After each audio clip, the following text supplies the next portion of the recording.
Y como cada jueves nos vamos a Berlín, Alemania, al encuentro de nuestros amigos de la Deutsche Welle. Ya está en contacto con nosotros Juliana González. Enorme placer de saludarte, Juli, ¿cómo andás? Muy bien, Darío, y el gusto es mío también, por supuesto. Bueno, una semana muy intensa, están pasando muchas cosas. Tanto está pasando que no diría que pasó desapercibido, pero sin la debida trascendencia, lo que implica que se haya llegado al cuarto año de la guerra entre Rusia y Ucrania, una guerra que cambió por completo el mapa político global, que sigue teniendo consecuencias devastadoras y que se siente sobre todo en Europa. Por eso me parece que está bueno tomarnos un ratito para repasar qué es lo que está ocurriendo con esta guerra.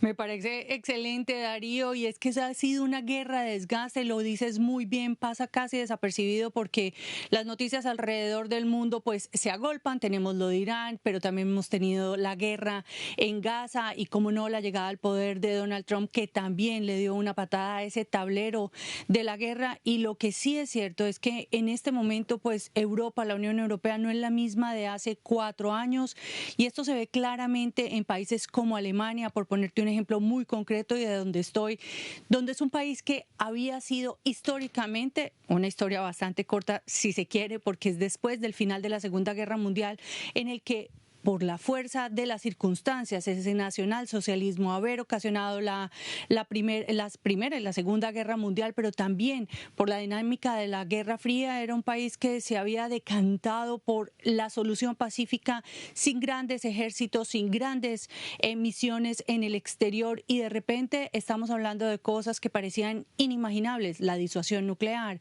que los hombres jóvenes vuelvan a ser parte de las Fuerzas Armadas, porque pues con el sistema militar obligatorio que ya se había desmontado, y unas inversiones multimillonarias en el tema de defensa, a tal punto que un país tan ahorrativo como es Alemania, donde la regla fiscal es impajaritable, pues está en este momento levantando el freno de la deuda para todo lo que tiene que ver con el gasto militar, Darío.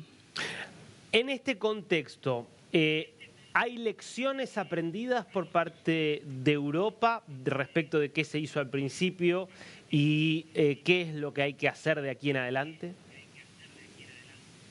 Hay lecciones, la pregunta es cómo estas lecciones realmente se van a poner en la práctica, porque la primera tiene que ver, por ejemplo, con todo el tema energético, sobre todo para países como Alemania, pero también países más hacia el este como Hungría, Eslovaquia.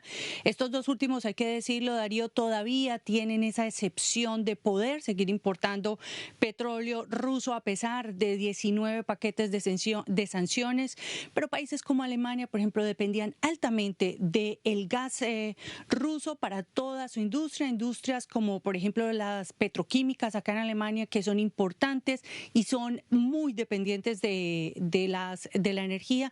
Pues eso se puso de relieve que no puede ser así. Entonces ahora está en ese proceso de diversificación, buscando alternativas, por ejemplo en Qatar, en los Estados Unidos también. Justamente ahora que Merz está en China, y China sin lugar a dudas se convirtió también en una dependencia para muchas empresas europeas, entre ellas las alemanas, en temas de manufactura, pues está la gran pregunta: ¿cómo transferir ese conocimiento generado a través, digamos, de la lección de la guerra en Ucrania, precisamente al tema de la industria para depender menos? Y segundo es el tema, por supuesto, de la toma de decisiones para agilizar los procesos de colaboración y de ayuda, por ejemplo, a Ucrania. Pero en este punto hay que decir que aún falta mucha tela por cortar. Son 27 países y países que no están siempre en la misma línea. Lo vimos justamente esta semana, como por ejemplo Hungría y Eslovaquia, que son mucho más afines a Rusia, pues bloquearon no solamente el nuevo paquete de sanciones económicas contra Rusia, que ya sería el número 20, sino también un crédito de ayuda a Ucrania, un tema que en este momento están tratando de darle una vuelta después de las amargas reacciones del resto de los socios europeos. Veíamos en vivo el martes, justamente cuando se cumplía este cuarto aniversario, a Ursula von der Leyen, a la presidenta, por supuesto, de la Comisión Europea, desde Kiev con Zelensky, y se refería a este tema y a que se habían alcanzado previamente acuerdos entre los 27 para continuar de alguna forma apoyando a Ucrania, pero que ahora había aparecido esta resistencia. ¿Qué se plantea hoy desde Bruselas como alternativa en caso de que Orbán y Robert Fico continúen de alguna forma con esta resistencia? Bueno, hay dos líneas. La primera, se habla mucho de una reforma dentro de la Unión Europea para la toma de decisiones, para que varias de estas decisiones dejen de ser unánimes, sino que sean con una mayoría simple o una mayoría calificada, pero no con unanimidad. Pero este es un camino bastante lento y lleno de tropiezos.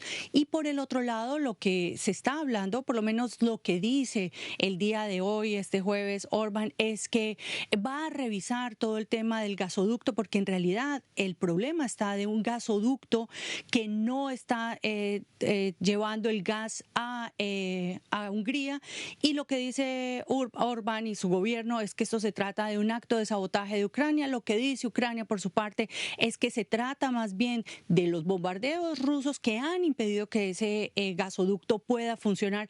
Ahora la cuestión está en manos de Hungría, que ha dicho que va a nombrar una comisión independiente para analizar cuál es el caso. Aquí también vamos a ver muy seguramente que algunos, como ya pasó en el pasado, Darío, algunos de los recursos de la Unión Europea que van destinados a los programas de desarrollo, por ejemplo, de infraestructura en Hungría, puedan ser condicionados, como ya se ha hecho antes, a temas de derechos humanos, por ejemplo, como una manera de presionar también a Hungría. Clarísimo, clarísimo. Bueno, veremos cómo evoluciona. Lamentablemente difícil ser optimista en el corto plazo respecto de la evolución de este conflicto.